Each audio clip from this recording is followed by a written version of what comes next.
These are residents of Oturubiri quarter in Ogbe-Ijoh, Warri Kingdom, protesting against the alleged imposition of chairman of Ogbe-Ijoh, Warri Kingdom Governing Council on them.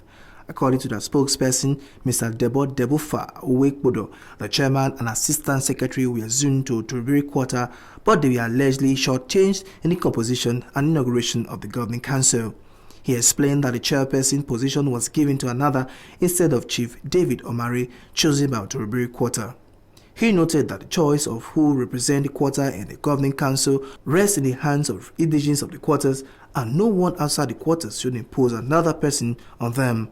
It is the electoral committee that can disqualify a quarter nominee, as clearly stated in the Constitution.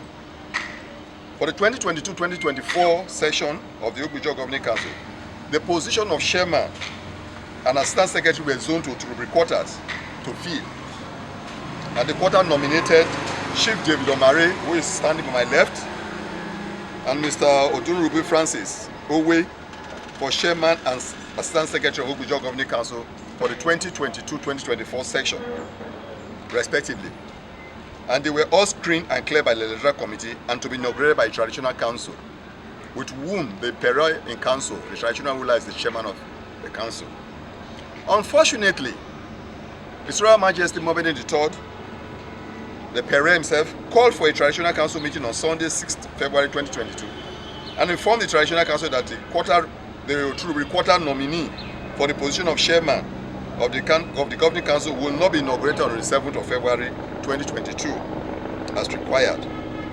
For the avoidance of doubt, the Ogbe-Ijoh Constitution, as mentioned above, do not give His Royal Majesty Nominee III, the Ogbe-Ijoh, the power to disqualify any candidate. It doesn't have such powers.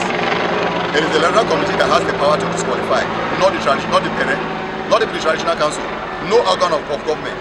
It is only the electoral committee that will disqualify. But in this circumstance, the electoral committee cleared Chief David Omare and forwarded to the traditional council for inauguration. So the idea of the Pere disqualifying him, he doesn't have such powers. I see that as impetus, with impunity. And the people of Oturubiri are...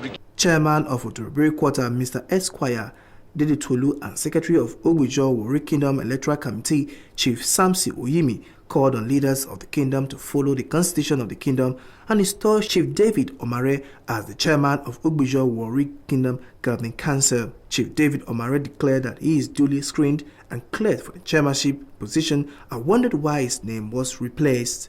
And doing my screening, I did not see, there was no petition from any person within my quarter, outside my quarter, that I have a questionable character. All what it takes in the Constitution was provided and approved by the electoral committee. Like that, I want to make it public to the companies, government, any organs who violate this Constitution, who violate this electoral process to deal with this set chairman. My question is, my agreement is to not other position, the chairman. As long as the chairman is on me, they should not deal with any other as the chairman. Chief David Omare was the candidate that was cleared for the office of the chairmanship. There was no petition. Victor Kiri is not the person that I cleared to the ELOCO. It's only Chief David Omare. They appealed to Governor Ifeanyi Okowa to prevail on the leadership of the kingdom and install Chief David Omare as chairman of the Governing Council.